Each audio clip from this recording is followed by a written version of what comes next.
Was the Bible copied from ancient text regarding the biblical text and the ancient Sumerian tablets? Let's start talking about the biblical text. First of all, we're talking about the civilization that lived in Mesopotamia. Now, Mesopotamia is an ancient region which used to, in ancient time, encompass part of Africa.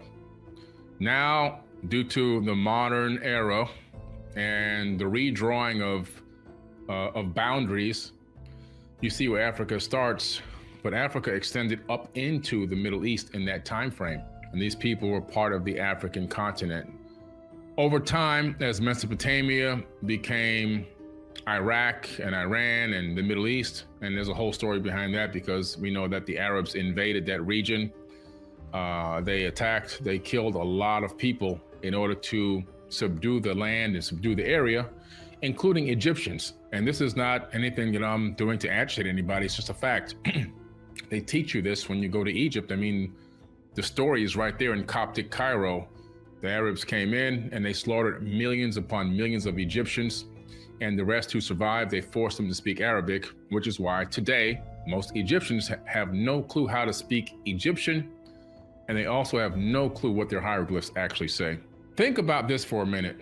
If your God is all-knowing, omniscient, omnipotent, all-loving, never changing, and all these terminologies that they like to tell you, and you understand that as to be a supposed fact, never question it. But then at the same time, you can be quote unquote cast into a lake of fire for all eternity for punishment and torment for sins that supposedly, according to that same book and text, you had committed before the foundation of the earth. In other words, you were born a heathen, you were born a sinner, you were born this and born that. You're told that you're this person and that you're that person and you're so evil, and then you're coming out of the womb as this evil entity before you even have a chance to form your very first thoughts, when in true reality, it's a big fear factor. And all you're doing is trying to save your own skin by following the rituals and hoping that in the end, it was accurate. You just took it hook, line, and sinker and said, you know what, this is what I gotta do because everybody told me I had to do it. And if I don't do it, I'm gonna suffer for eternity. So this is a big part of why I do what I do. It's about education, it's about awakening, it's about showing people that before you jump headfirst into something and stay with it for the rest of your life, maybe you should take a pause and drop some of that fear and start digging a little bit deeper, just so you can get a better understanding. And after that, if you still feel that that's the thing for you, phenomenal. Praying is phenomenal. I pray every single day. See, a lot of people think that I don't believe in God because I don't believe in religion. And the fact of the matter is, and I've said this 1,000 times, but some people are just finding me for the first time, I believe in a creator of the universe, of the multiverse even. Because why? My studies in quantum physics have showed me that there is proof and evidence that we are living inside of a creation, that there is a creator of all, and that this creation is imbued with divine energy. And that divine spark that created everything in the entire multiverse is in every single atom in my body. And because of that, I am divine and the divine is divine. So that means I am God and God is me. We are all God walking in the flesh.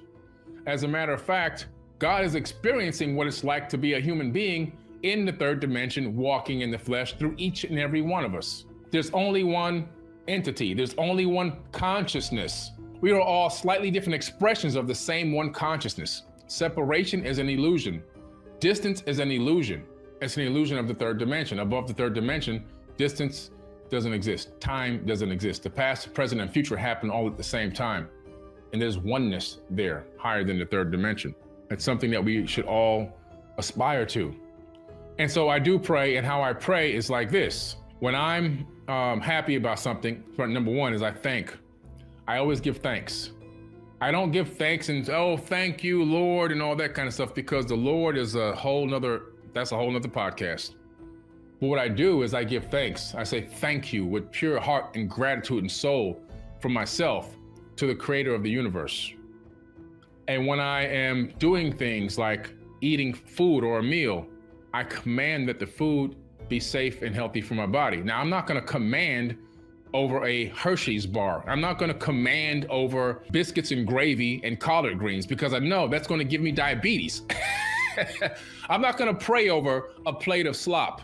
But if it's food that's good and healthy, I want to command that it's safe. In other words, that there's no salmonella in it, that there's nothing in there that's going to be detrimental to my body, no bacteria that was unforeseen, things like that. When I travel, I command that I arrive at my destination safely, things like that.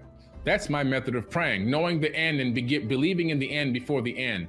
And why can I command it? I command it because the same power of commandment and the same power of control and creation is inside of my body. I have a fractal of the Creator living inside of me. And so because of that, I walk in that power. And so I'm a walking prayer, and so are you. Everyone is a walking prayer. What is praying? Praying is looking to cast a spell. A Christian may not want to admit that because they're going to say, oh, that's of the demons and all that kind of stuff. No. When you pray, you're trying to cast a spell. When something goes wrong and you start praying, you're trying to say words outside of your vocal cords to an outside entity, but you're really speaking to the universe, and you're trying to get things to alchemically convert to your favor. It's a spell. You're trying to cast a spell. That's what praying is. But when you pray from a position of weakness, where you're begging, hoping, and wishing, and you're pushing out that low frequency energy into the universe, you're going to get more of that back. And so I pray from a position of power. And my position is thank you, unconditional love, and commanding. If somebody cuts me off in traffic, I don't get angry and start chasing them down and flip them off the middle finger and pulling out a gun and all this kind of stuff. I just say, bless that person. They could be in a bad situation. They could have got a phone call that their kid just got hurt in school. They could be having a medical situation. Their wife could be having a baby at home or something. Or they could just be careless. Bless them. Let them make it to their destination safely. That's how I pray. I'm a spiritual person. I'm not a religious person. And I understand now, through many years of dedicated research and traveling the world and studying, that the power, the true power to help and bless people in this world, and the true power to make a true difference and higher levels of consciousness availability, is only through spirituality. Because religion puts you in a box, and the box has a cap on it, and it only lets you go to the top of that box. And if you get to the top of that box, you're going to hit your head. After hitting your head so many times, you don't even jump to the top of the box anymore. You just stay down here. Spirituality is the key. Spirituality will give you enlightenment, will open your eyes to see things in different ways. It will give you inspiration, motivation, aspirations. It will allow you to be your true honored self. It will allow you to grow to be the person you truly can be. It will allow you to be born again many times. How does the ancient Sumerians' religion differ from the Bible? Sumerian civilization was founded around 4500 BCE, before the current era, right? They wrote down their history on clay tablets, but the stories themselves were likely much older and passed down from generation to generation. We know this now for a fact because we found tablets that we thought were like the oldest, and then we kept looking and looking, and we found even older tablets with the same exact story on it. So these stories are actually tens of thousands of years old, not just 6,000 years old, right? So we're talking about a real ancient time. Another thing for me to point out is that the Sumerian civilization records start on average around 6,000 years ago, which is where the Bible got the 6,000 year creation story from. In other words, the Bible or religious zealots believe that the earth is only 6,000 years old. And the reason why is because it's plagiarized from Sumerian tablets, and the Sumerian tablets dated around 6,000 years ago. So to them, in their mind, there could be nothing older than that. And then that got passed down from generation to generation. The Sumerian civilization was founded, so the Sumerian history is about 5,000 years older than the Bible. The first written form of the Torah, or the Old Testament of the Bible, was not written until somewhere between 1,000 and 900 BCE. And so we look at one of the oldest parts, or some of the oldest parts of the Torah, which ended up becoming part of the canonized Bible. Not exactly word for word, but most of it in the Old Testament, majority of that, not all of it, but a lot of it comes from the Torah. And the Torah copied their information from where? Sumerian tablets. The Sumerians were polytheists. Polytheism is a belief that worships many gods as opposed to monotheism, which is a belief in a one God system. And so we know for a fact that the Sumerians, the ancient Egyptians, and many other cultures around the world who had their information plagiarized into the canonized Bible were polytheists. They believed in a multiple God system, whereas in Christianity, it became the one God system. Now, there was a situation that happened in Egypt a very long time ago. Pharaoh Akhenaten. Pharaoh Akhenaten is King Tut's father. Nefertiti was King Tut's stepmother, wasn't really his birth mother. Never could really find out what happened to King Tut's actual mom, but I keep looking and looking and looking. But either way, Akhenaten had began to worship Amen, Amun-Ra. Now, Amen told him, listen, there's only one God but me. I want nobody worshiping any of these other gods who actually were his relatives. These are the Anunnaki Atlantean people that were ruling over the lands all over the world. The Atlantean civilization was a global civilization. He says, you know what? I want you to begin to force everyone to worship me and give thanks to me. Okay, this is Amun-Ra. And so Akhenaten is like, well, what will you have me do, my lord? He says, the first thing I want you to do is I want you to begin to deface any of the gods that you find around any of the kingdoms. The faces and the bodies of the ancient Egyptian gods chiseled away. Under the order of who? Pharaoh Akhenaten. The beginning of the monotheistic era that he was trying to usher in, and he had amassed a huge following of people that were on board with him. This is where the Bible stole the information for the mass exodus. And when he leaves, he takes with him a huge mass following of people. That was the exodus out of Egypt. Why did the new Pharaoh chase him down, or the new king who was temporarily put in charge chase him down? Because he had taken the Ark of the Covenant out of the king's chamber of the Great Pyramid at Giza, and that was part of their power source. When he crossed the Sea of Reeds, not the Red Sea, he crossed the Sea of Reeds, a much smaller, easier to cross, and closer sea.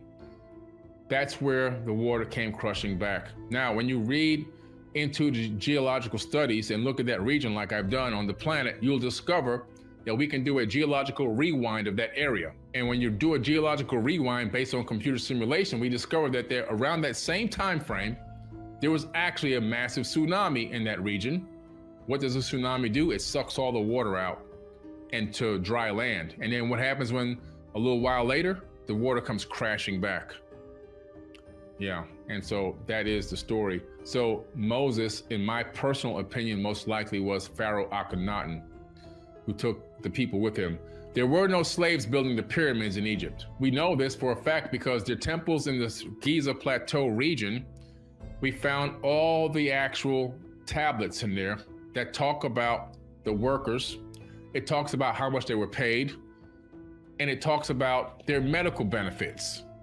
It talks about arms that were broken, legs that were broken, people that needed medical help, medical assistance. You don't do that for slaves. You don't pay slaves. These people were not slaves.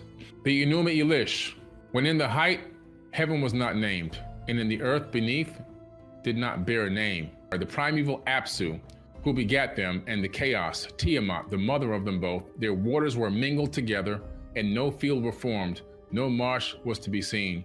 When the gods, none had been called into being. You see how they talk like Yoda from Star Trek. Now you know where George Lucas got Yoda's dialect from. He got it from the Sumerian tablets. And no field was formed, no marsh to be seen. When the gods, none had been called into being, and none bore a name, and no destinies were ordained. Then were created in God's midst of heaven, Lamu and Lahamu were called into being. And so we're talking about here this Tiamat, which actually was destroyed in the Enuma Elish. And the water, it was a water-bearing planet, and the waters from Tiamat then became the separated waters from the waters, which made that into biblical text.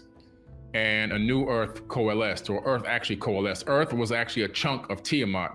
Earth was a part of this broken off piece that flew away from Tiamat and recoalesced with the waters that were already there, the organic material for life and everything else.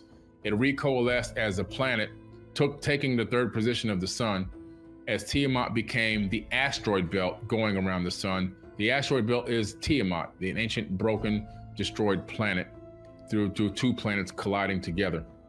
If you read the Enuma Elish, it also talks about the fact that because of that situation, Mars was formed. Mars used to be an actual moon of Tiamat, but it was slung into a very strange elliptical orbit around our sun. When you look at Mars, you see one side is charred and the other side is smooth. Why is that? Because the side that was facing Tiamat, when it blew up, a lot of that debris hit Mars and charred that side, and it also made it shift its pole of the crust about 45 degrees. More evidence that Mars used to orbit Tiamat. Also, when you do a geological rewind, you find out that it used to orbit closer into the sun and that it was probably orbiting Tiamat itself. According to the Enuma Elish, the moon that we have did not come from a collision between Earth and a gigantic asteroid or comet.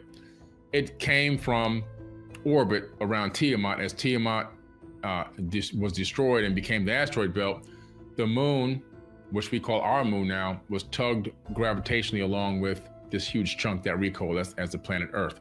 But what's interesting is this whole text right here is pretty much almost identical in the book of Genesis. If you open up the book of Genesis and begin to read the creation story, you begin to see this virtual story without the moon and Mars, but the rest of it, you'll see it there. The Enuma Elish resembles a few parts of the Bible, especially Genesis 1, both being the temporal clauses. When above and in the beginning, in the ancient world, the sea was associated with chaos and destruction. The Bible includes a number of texts, battles and tames the chaotic sea, like Marduk battling Tiamat, who embodies the sea. In Genesis 1, God is already superior to the deep, which Hebrew, Tinom, the word's related to Tiamat. So we know in the Bible or in Hebrew that Tihom, is Tiamat. So Tiamat is mentioned in the Sumerian tablets, but it's also mentioned in the Bible as Tihom, which is the same name, but the same word. It translates the same as Tiamat. Rather than creating out of nothing, both God and Marduk create by giving order to chaos. Marduk, why Marduk? Why is his name in there?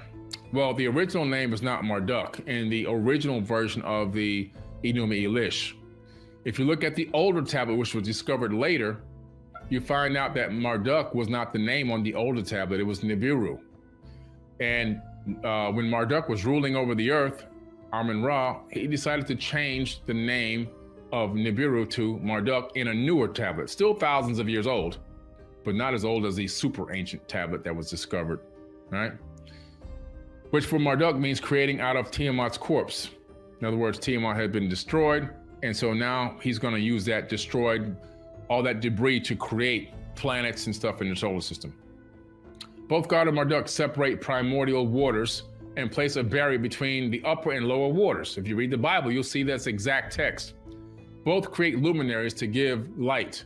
Genesis 1 occurs over 7 days, and the Enuma Elish is told across 7 tablets. Then he says, on the 6th day, God creates humans, which Marduk does in the 6th tablet of the Enuma Elish. While God marks humans as special by making them in God's image, Marduk has man created from the blood of a slain God. God orders humans to work and care for the earth. Marduk assigns work for the gods to humans, and so the gods can rest. So basically, it's the same exact story. Finally, both the Enuma Elish and the Bible include stories about the founding of Babylon, which is Babel in Hebrew, including the building of a tower or ziggurat, which I talk about many times in many of my clips. The Tower of Babel incident, which comes out of the Sumerian tablets. But when Marduk names the city Babili, which means the gate of the gods, the Bible calls it the Tower of Babel or the city of Babel in Hebrew, which means to confuse. And we do know that at the Tower of Babel situation where God comes back, who actually was Yahweh, who was actually Enlil in the ancient tablets, he comes back and sees that the humans are building this tower, and he realizes that, wow, they can do whatever they set their heart to do. That text actually made it into the Bible as well. And so he says, man's years shall be 120. So he had limited our years, which means a genetic modification, not letting us live too long. Because if we live too long, we get too smart. And if we get too smart, we realize we don't need to be working for these people. We can do everything ourselves. It's almost like AI becoming awakened. And so he destroys the tower, and then he separates the people, and he changes all of our languages so we can't communicate. That's why you have a lot of different languages on Earth right now, so that we can't communicate and collaborate and network as easy as we could. And that created a divide and conquer tactic, one of the very first incredible divide and conquer tactics that still works today. Could the God of the Bible be Satan? Let me first start by saying to you guys this, that the creator of the universe, which I believe there is a creator of the universe, because the mathematics and the quantum physics proves that we're living in a creation. We're living in a fractal holographic matrix. It was created by somebody. Somebody programmed this matrix. We're living in a coded program. You know, how you can wrap or can't wrap your mind around it, that's what we're living inside of. And that's a creation created by someone somewhere on the outside of this realm. I believe that we're living in a creation. I also believe that this divine energy imbued into all the energetic particles that exist in this entire realm, what make up your body and everything else, and that your consciousness is being streamed in from even higher dimensions, because we're not really here. The entity that people are praying to is not the God they think it is, not even close. It's actually multiple gods in the Bible. It's these Anunnaki beings, these people that were written about in the Sumerian, cuneiform, and Babylonian, Akkadian epics. It was gods with an S, and if you find the original translation of the word God, you'll find that in the Bible it's mistranslated to be singular when it's actually plural. Everywhere where you see the word God in the Bible, it's gods with an S. And it's not a capital G, it's a lowercase g, because these people didn't create anything in the universe. All they did was manipulate and create havoc here on this planet. They masqueraded as gods, and people believed it because people have this innate thing inside of them that they want to worship. They want to worship something outside of themselves so badly that they will give anyone the level or the title of a deity. Human beings are just one gigantic cargo cult. When a more advanced civilization and group of beings meets up and enacts and engages with a group of beings that are less advanced technologically and spiritually, the less advanced beings will then deify those more advanced beings. They will automatically, instantaneously deify them. Even today, if an alien landed in a spaceship in the middle of town, the town square, a lot of people will drop to their knees and start praying, thinking it's Jesus Christ returning, when Jesus never said he was returning. Jesus never said he was coming back. He said the Christ would return. And the Christ existed long before he was even born. It's the Christ consciousness. Before Jesus, there were many Christs. It's a understanding, a level of thinking, a way of ascending to a high level of knowledge and wisdom and understanding about yourself internally, and then on the outside, the world as a whole.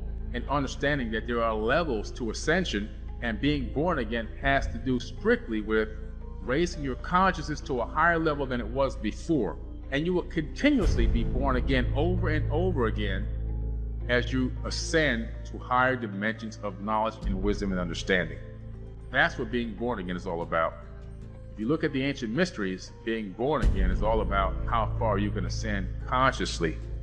And then looking back on that previous level you were at and realize, wow, I was there. Now I'm here. I learned so much to get to this level. Now there's even another level. And the top level, who knows where that's at? It's a continual process, nonstop. I'm still learning. I'm still growing every single day. Every single day, there's more to learn. There's more to understand. There's more knowledge and wisdom to gain. That's why I love to travel to these places and meet up with these indigenous cultures and these sages and these wisdom keepers and talk to them. Jesus is not returning. The Christ will return. The Christ consciousness. When that comes back in each and every individual person, we will head into a golden age. We will head into a golden age as a species on this planet. It's a level of consciousness that will spread around, and every single person will ascend to a certain level of that Christ consciousness being. That will actually mean the return of the Christ.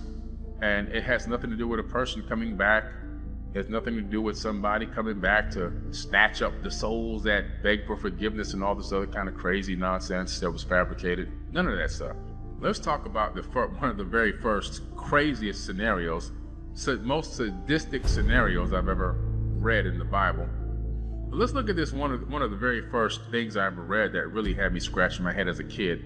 I think I was 3 years old when I was reading this, and so I came across Genesis 22, where God is speaking to Abraham, and he wants to test Abraham, and this is what he does. He says, sometime later, God tested Abraham. He said to him, Abraham, here I am, he replied.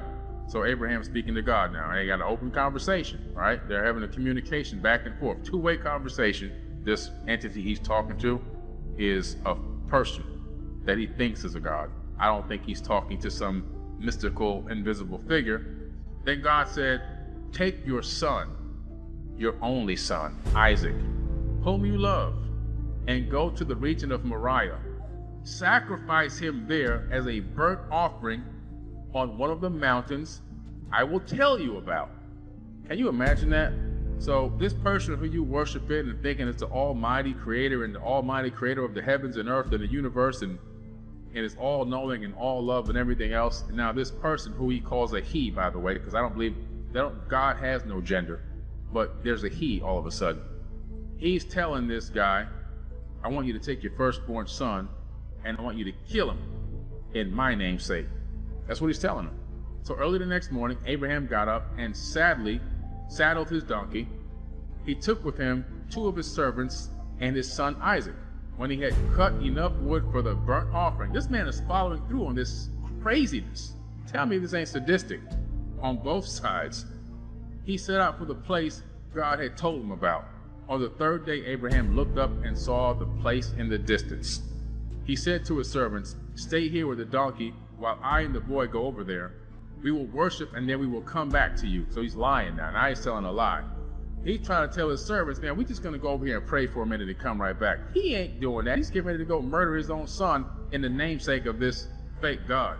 Abraham took the wood for the burnt offering and placed it on his son Isaac. So now he's putting the wood on his son. And he himself carried the fire and the knife as 2 of them went together. Isaac spoke up and said to his father Abraham, Father, yes, my son, Abraham replied. The fire and the wood are here, Isaac said, but where's the lamb for the burnt offering? He don't even know he's about to get murdered by his own dad. He doesn't even know his dad is taking him up there to kill him in the name of his God, with the lowercase g. Abraham answered, God himself will provide the lamb for the burnt offering, my son. And the 2 of them went on together. Again, he's lying again. When they reached the place that God had told him about, Abraham built an altar and he arranged the wood on it.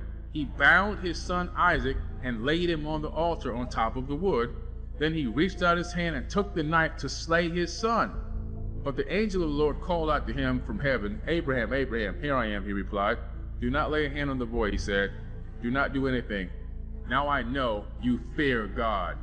If you think that that's love, if you think that fear means love, then you don't have no idea what love really is.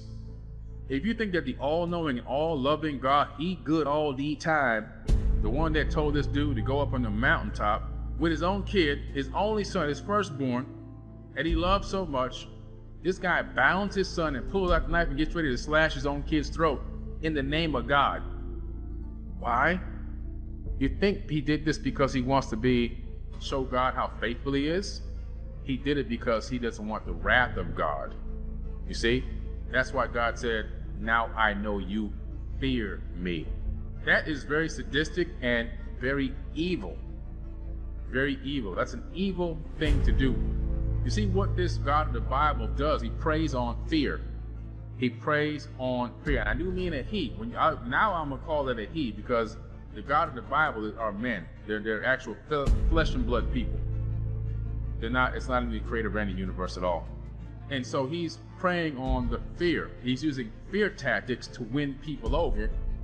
And these people, they don't understand that the powers that he has are just high levels of technology and wisdom that he can wield over them. This whole religion thing this dogma is a complete psychosis. And there's people out here just to this very day that will kill you over a religious belief. More people have died on this planet over religious beliefs than any other reason on the planet. More people have died on this planet in wars because of religious beliefs more than any other reason. When you operate in fear, there is zero love. Absolutely zero. None. When you have to manipulate people to make them love you, the reason why the majority of people are going to church and doing all this praying and everything else, and I've had a few Christians tell me this, is because they're doing it just in case. They think that, I'm going to do this just in case heaven is real. Well, let me tell you something.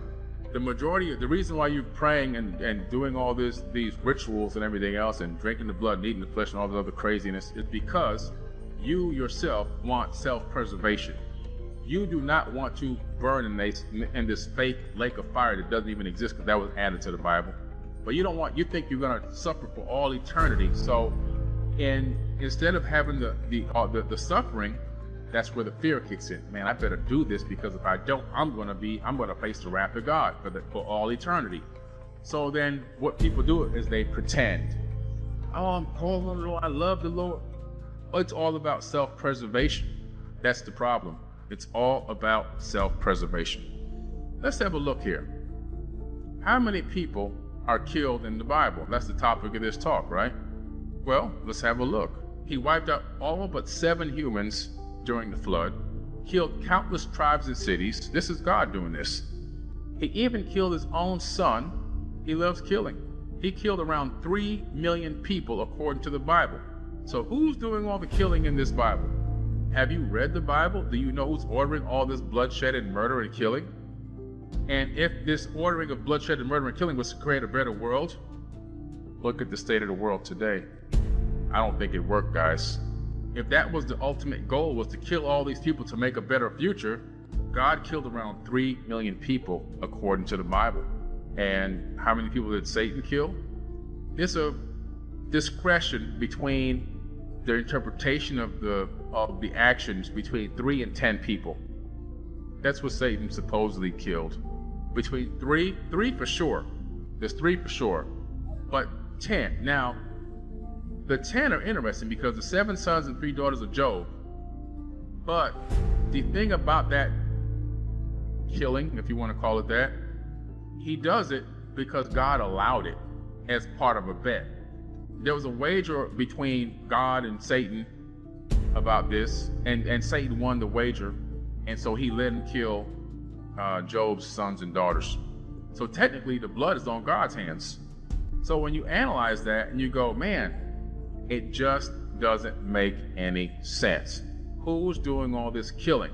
Do you think it's the creator of the universe, the all-knowing, all-loving God that creates planets and universes, that transcends time and dimensions, that can create molecules and atoms and all this kind of stuff? Or are you finally wrapping your brain around the fact that it's most likely not that entity, but most likely someone or some people that masqueraded as gods back then and fooled, I mean pure tomfoolery, these people, hoodwinked these people, and got them believing in this information. This entity or these entities, these people, were not God at all. They were just normal flesh and blood people with more advanced knowledge and wisdom, and because of that, they were able to rule over people in a way that the people would deify them and pray to them. And then that same tactic that they use in fear to get people to worship them and work for them as like slaves, to get them to kill and slaughter one another, is the same exact teachings that you're getting today and teaching to your kids. It hasn't changed. It's the same thing in the New. Oh, this is the Old Testament. Oh, well, let me show you something in the New Testament then. Well, Jesus, he said, I'm an advocate for slavery. Yeah, slaves. Make sure you honor and worship your master like you would honor and worship me. That's in the Bible. That's in the New Testament. And any entity or beings or any writings of anybody who wrote anything about advocating for slavery, I'm totally against that. I guarantee you I'm totally against that. And so what are we talking about here? Who is doing all this killing in the Bible? It's not Satan. The Bible was written from 100 AD to 900 AD by Phoenicians, followers of Hermes, both the Atlantean priest king. That's who wrote the Bible, and they didn't write a Bible. What they did was they started copying ancient texts from all over the world, remnants of the Library of Alexandria, copying these ancient texts onto different parchment papers and stuffing them inside of vases and jars inside of caves. Over time, between 100 AD to 900 AD, people, explorers and archaeologists, coming across these vases and opening them up, finding all these ancient writings. These ancient writings were copied from, okay, let me translate this tablet onto this writing, onto this parchment paper, and then must store it away. And so over the course of that amount of time, 180 to 900 AD, that's after the death. Jesus and Paul and Judas and Matthew, they were dead. The Bible wasn't written in real time. That was written long after these people were gone and passed away. So where did this information come from? It came from ancient texts and ancient tablets, recopied onto different parchment papers, and the proof is in the pudding. You can go back and you can find those same exact quotes and statements and words out of the ancient text. It comes right from there. Some of it copied word for word directly onto these parchment papers. Then later, people who discovered these things, eventually they came together, said, hey, let's make a canonized book out of this. And that's when the Council of Nicaea got together and they started going through and curating what they would put into this canonized Bible and what they would not put into the canonized Bible. And then when they got to a good mix of neuroscience where they knew they could utilize this information to control masses of people, they said, we're going to put this one out right here. Boom. We altered this, we changed that, we mistranslated this by accident on purpose. We changed this around, we put this over here, we moved this around. We took out the part talking about aliens, we took out the part talking about spaceships and UFOs. Okay, so now I think we got something here. We can dominate the planet with this. And then how did this information get spread around the world? How did Christianity make it around this planet? Well, you do just like your father does it, don't you? Apples don't fall far from the tree. God was doing all the murdering and killing, so did the people. The people followed the book of the Bible, letter, word for word, and then what they do, they went around this planet, killing and murdering every indigenous culture.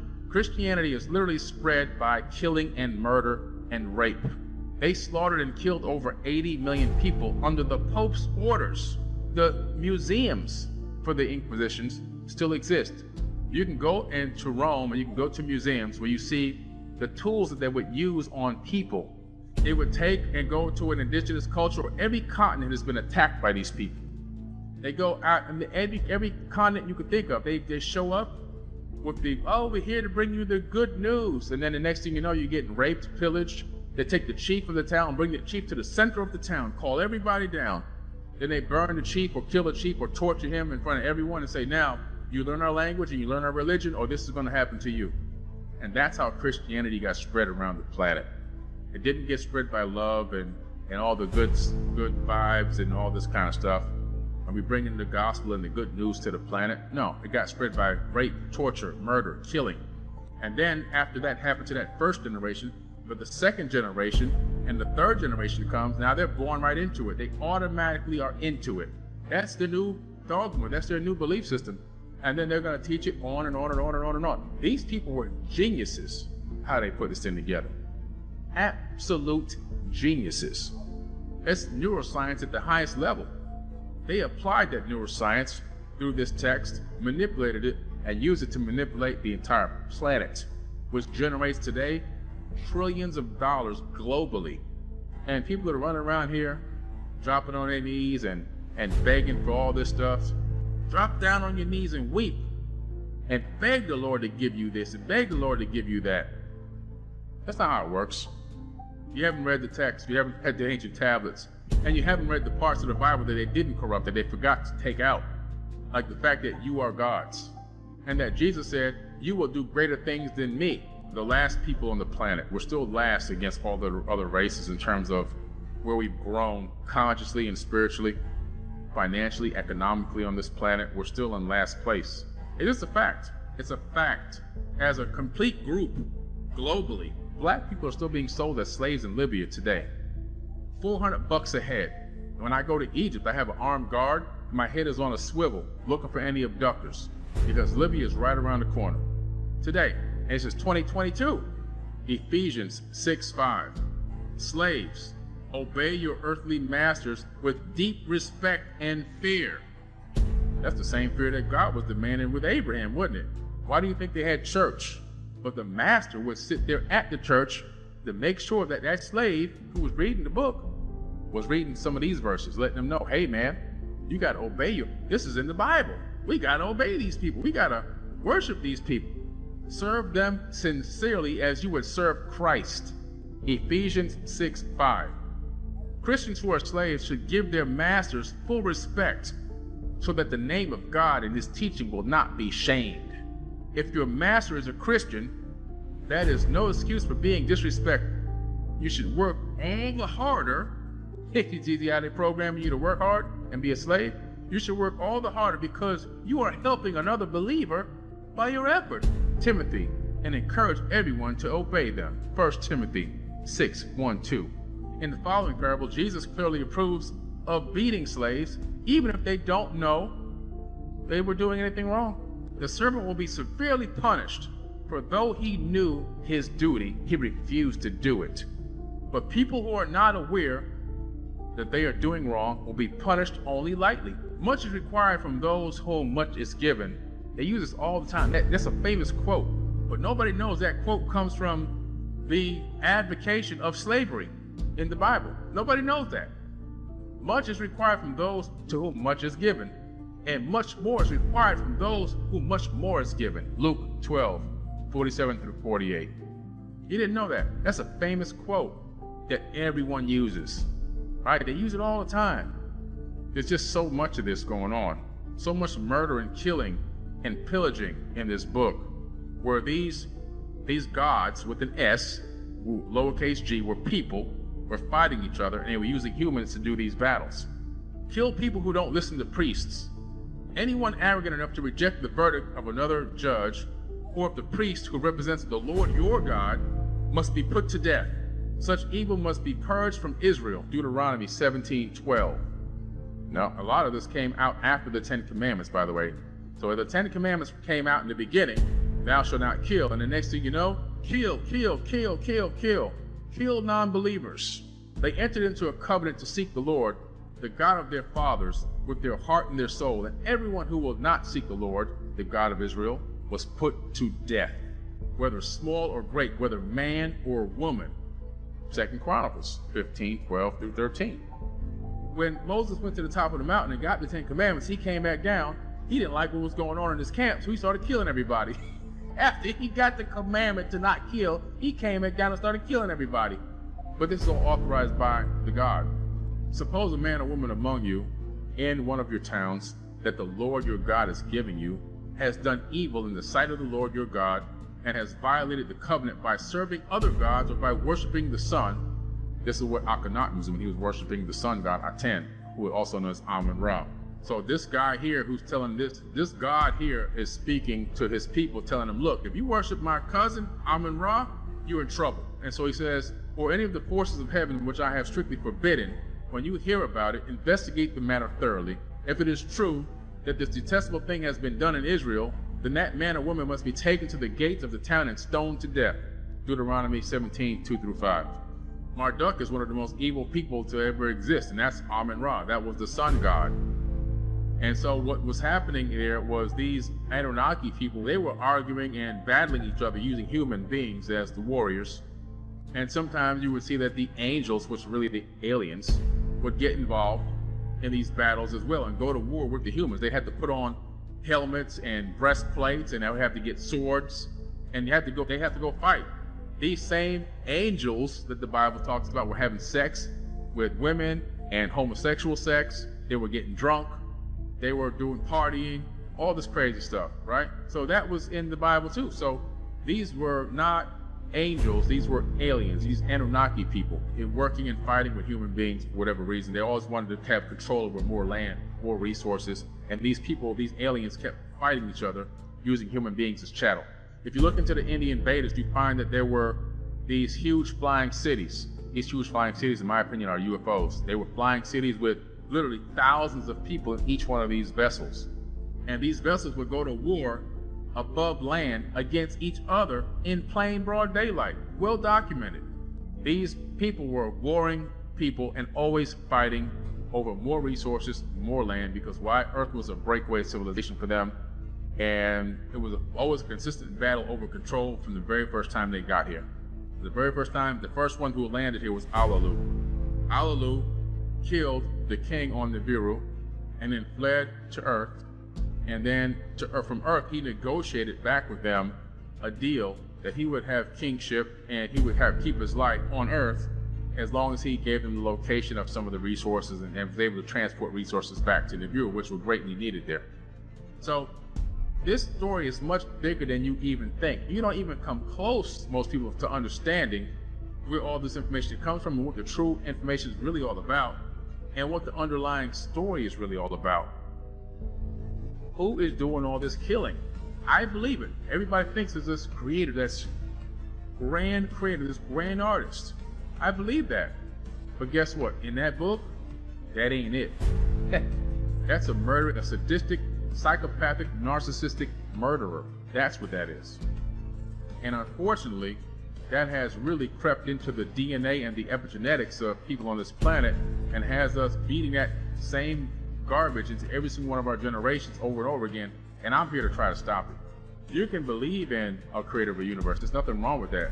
But understand that that is something that doesn't even exist inside this universe. You're not going to interact with, you're not going to walk up and shake hands with this entity. You're not going to, have casual conversations about killing people. That's not going to happen.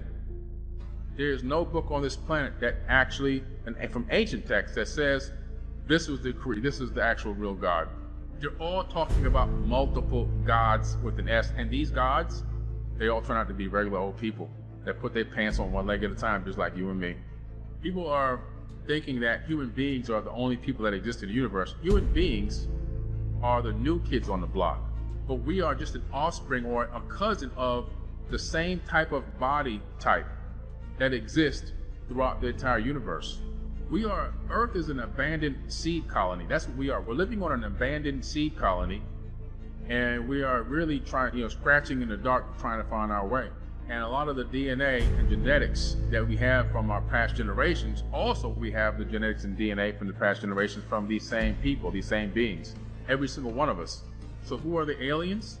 We all are the aliens, every single one of us. As a matter of fact, this planet Earth and the solar system that we're in does not even come from the Milky Way galaxy. Look it up. Earth doesn't come from the Milky Way galaxy. Earth comes from the Sagittarius Dwarf galaxy. Sagittarius Dwarf, not the Sagittarius constellation, but the Sagittarius Dwarf galaxy is another smaller galaxy that's actually merging with the Milky Way right now as we speak. And we found out we meaning astrophysicists, found out that the point in which the merger actually occurs and actually began is where Earth and our entire solar system was dropped into place, merging into the Milky Way. So this entire solar system is alien to this galaxy. We're not even from this galaxy. We're from our Sagittarius galaxy. We're not even from the Milky Way galaxy. And in 5 billion years, the Milky Way galaxy will merge with the Andromeda galaxy, making us Milkomeda in 5 billion years. And the sky will look again totally different at night. When you look up at the sky in a night that doesn't have any light pollution and you see that swath of stars going across, everybody says, that's the Milky Way. We found out that's not the Milky Way galaxy. And now all astrophysics books have already been rewritten. When you go to college and university to study astrophysics, you'll learn now today that is the Sagittarius Dwarf going across the sky, not the Milky Way. All of this comes from a totally different galaxy. So the story is much grander and bigger than you ever thought of, than you can ever possibly even dream if you just go out there and start doing some real research. And when you dig into this Bible and you look into who's doing all the killing, you discover that the God of the Bible, which is not the creator of the universe, is the one doing all the killing. Unfortunately, that's the case.